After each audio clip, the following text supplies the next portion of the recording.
niwasihi sana wanangu vijana wa Tanzania, nchi hii ni yenu.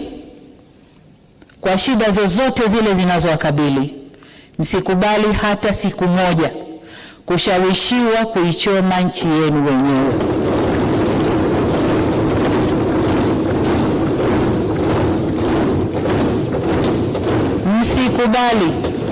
Msikubali kukata tawi la mti ambao mmeukalia. Msikubali kabisa. Hili nawaomba mlikatae kwa nguvu zenu zote. Ninyi ndio walinzi na wajenzi wa taifa hili, na wasihi kamwe msije kuwa wabomoaji wa taifa lenu. Mheshimiwa Spika, kuna wakati vijana hufuata mkumbo wa uhalifu kwa ushabiki.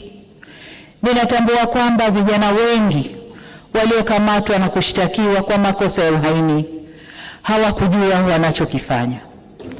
Nikiwa mama na mlezi wa taifa hili, ninavielekeza vyombo vya sheria na hasa ofisi ya mkurugenzi wa mashtaka kuangalia kiwango cha makosa yaliyofanywa na vijana wetu.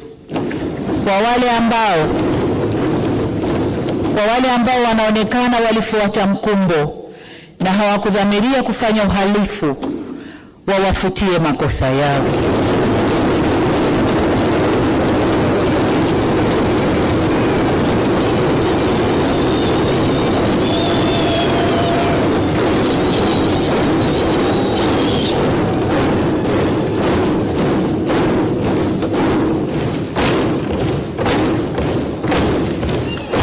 Asante Mheshimiwa wabunge, nashukuru.